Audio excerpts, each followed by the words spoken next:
Panic politics. They want you scared.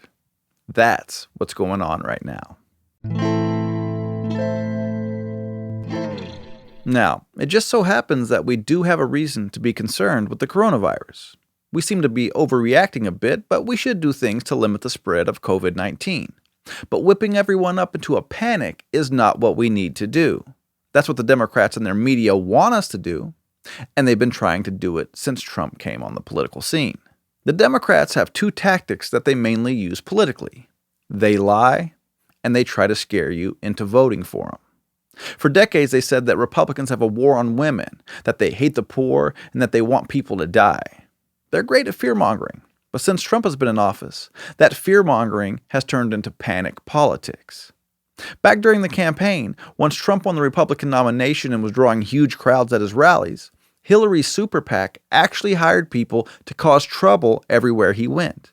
Then her and the Democrats would talk about it as if it was Trump and his supporters causing the trouble. And that was designed to scare us away from supporting Trump. Also before the 2016 election, Democrats told us that if Trump wins, the economy would crash immediately. But then it didn't. In fact, Obama tried to come out and take credit for it 3 years after he was out of office. Of course, now, the stock market took a big hit due to the Saudi Arabia-Russia oil price war and the panic around the so-called coronavirus, a panic that Democrats and their media tried hard to create, because they think this is their last real chance to gain the power back in Washington.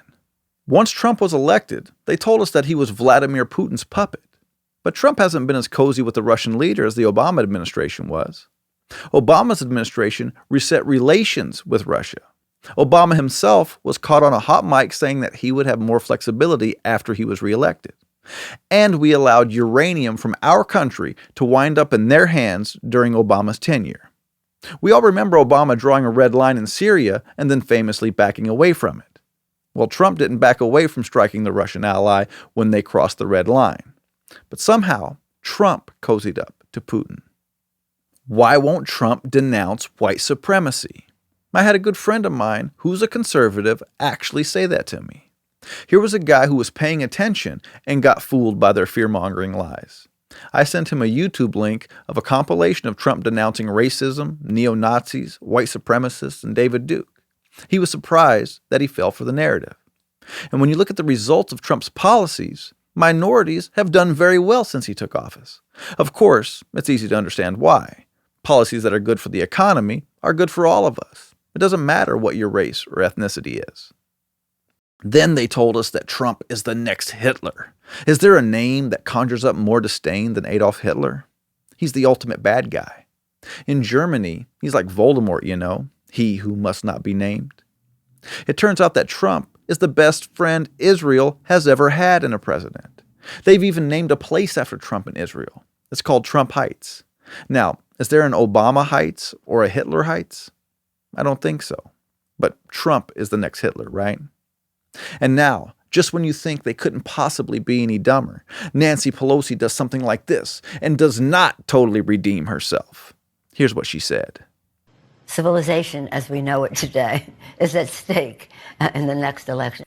Civilization as we know it is at stake if Trump is reelected? What, are aliens going to take over the planet and harvest our organs or something? I mean, that's the craziest fear-mongering I've ever heard. I don't know if that one can be topped. And the sad part is that there are people out there buying this crap. Fear-mongering works. That's why a lot of stores are out of toilet paper and hand sanitizer right now. We have nothing to fear but fear itself. Now, we've all heard that before. What Roosevelt was saying is that fear makes us act stupid and makes things worse. And that's what we're seeing with COVID-19. And that's what Democrats are intending to happen. They want us to panic. They want us to act irrationally. They want this situation to disrupt our lives in the biggest way possible, and they'll tell us every day that it's Donald Trump's fault.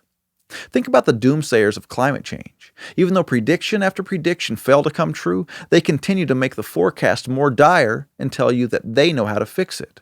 All you have to do is vote for them. Look, Trump shut down travel from China, and people on the left called him a racist for it. Then a few weeks later, they said he hadn't done enough. This week, he put a 30-day travel ban on Europe, and Democrats are against it. Why? Why do they support schools shutting down for a couple of weeks and the cancellation of professional sports to stop the spread of this virus, but not travel bans? That doesn't seem to make sense, does it?